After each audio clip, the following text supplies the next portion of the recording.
how limiting beliefs impact dating and how you can overcome them. I'm Ceza Ouzounian, a relationship and love coach, and today we're talking about limiting beliefs. So, limiting beliefs are those beliefs that we have created over the years from our childhood, from past experiences, from society that shape how we think, feel, and behave. And they often run in the background in our subconscious on autopilot, and we're not always aware of what beliefs are running the show. And they have this unique way of becoming self-fulfilling prophecy. So let's say you don't feel worthy of love, and then you get into a relationship and it's either with someone who isn't right for you and doesn't appreciate and love you, and therefore you can tell that they don't love you, and that kind of reinforces that belief of you're not lovable, or you start doing things in the relationship that start to sabotage the relationship so that the other person walks away, and again you're reinforcing that belief of I'm not good enough. So our beliefs can really affect who we bring into our world and what we do in a relationship, or even when you're dating. So we really want to look at what our beliefs are and how they're affecting us, because they do affect what we think, and we have thousands and thousands of thoughts a day. So what are you telling yourself all day, every day? If you are, for example, telling yourself that there are no good guys left out there, all the good ones are taken, and every date you're going to go on is going to be a failure because there are no good guys left, you have already decided and made that decision that there are no good guys. Any date you go on is going to be a failed date. You're either not going to turn up as yourself, you're not going to turn up excited, and you're not going to be present on that date because you've already decided it's not going to work. You might even turn up quite grumpy or in a bad mood.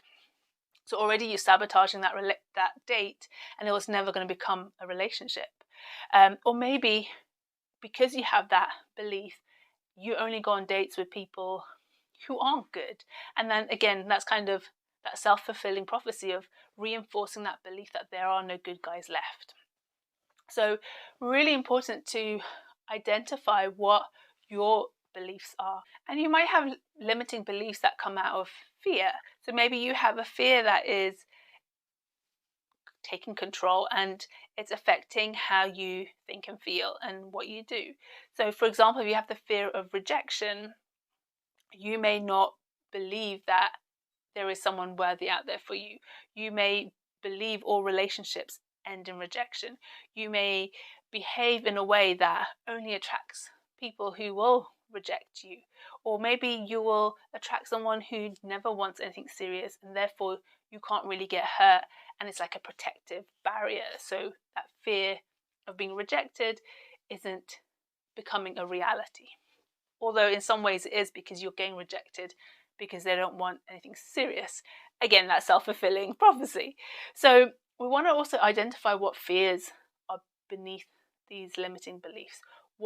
Because our beliefs and fears are all connected. So what is actually going on beneath the surface? Some limiting beliefs can come out of how we feel about ourselves. So our self-esteem or self-confidence, self-worth, all of that can affect the beliefs that we have.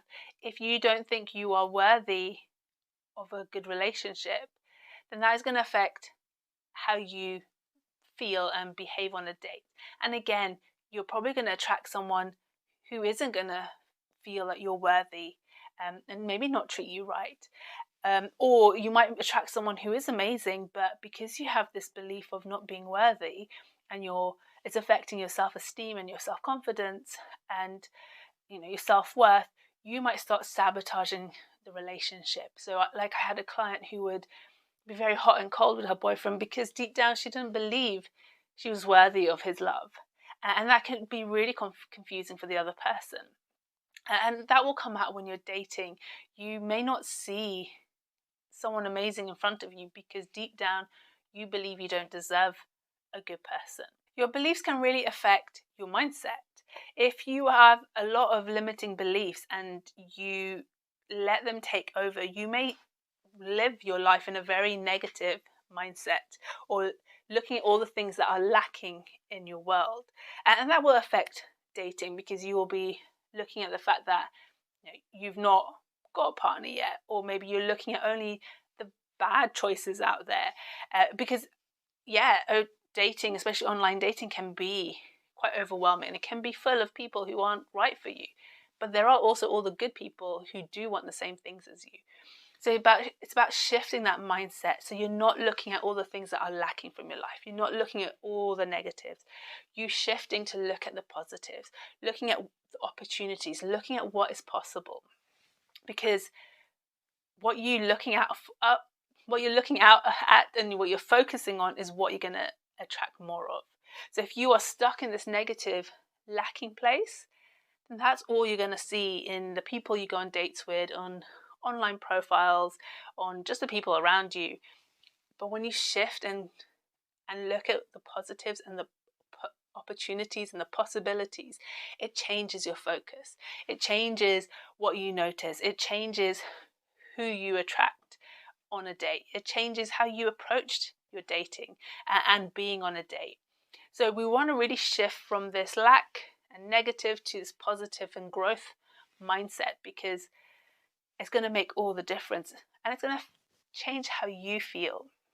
When you're looking at all the possibilities, that's a much more exciting place to be, because you know anything is possible. You know what you want is out there, and you know that it's only a matter of time before you meet that person. But when you're in this lacking place, it's really hard to stay optimistic, to stay excited for what's possible. So yeah, you really want to create that shift. So some of the things you can do is really do the self-reflection. How are you feeling about dating? What are your thoughts and beliefs that are coming up? What are you saying to yourself every day? Listen to yourself talk. What are you saying? And what you can do, and which is a really good thing, is journal, like the question of, how do I feel about dating? What do I think about dating? And just allow yourself to free flow write everything that comes up without overthinking it. Just write how you feel, write what you're thinking, because then you can go back and look at what words you're using, look at what you're saying, because some of those are going to be linked to limiting beliefs you have. So if you say there are no good guys left out there, that is a limiting belief. If you say, oh, dating nowadays is just a failure and I'm never going to meet someone, that is a belief. You've already blocked off the opportunities of meeting someone because you've decided it's going to fail. So that can be a really good way to just uncover what's actually going on beneath the surface. And I want you to really catch yourself when you're saying these negative things. So if you hear yourself saying, I'm never going to meet someone, stop yourself and change that thought process. Instead of saying, I'm never going to meet someone, say, I am going to meet someone.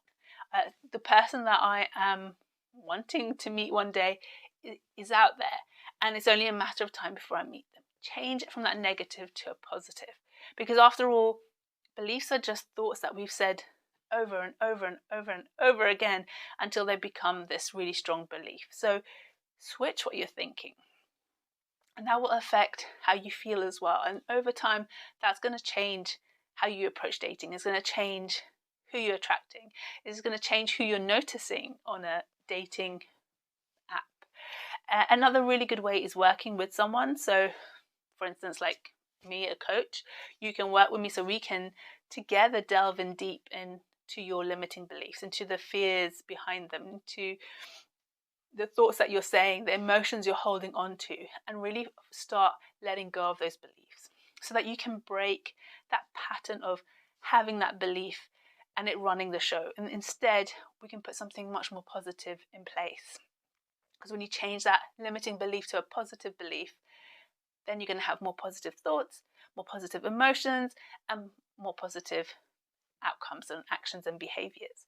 So yeah, notice where you're at. And if you need help and guidance, get in touch with me.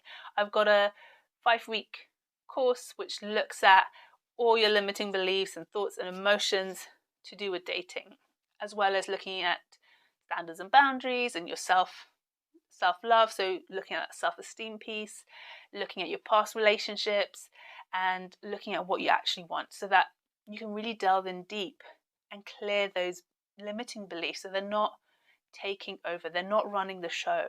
And you can actually meet someone and have success with dating and have the relationship you want. But it's all about clearing those limiting beliefs so they are not taking over. And once you do this work, it's amazing what beliefs you're holding on to. And sometimes we have beliefs that we don't even realize are there and they're running the show. So this work is so powerful. And if you're ready to do the work, the inner work to change where you're at right now and have success with dating, yeah, check out Love Unlocked or get in touch with me. Because it's very exciting when you do the work and you get the results that you want. And I will see you in the next video. Bye.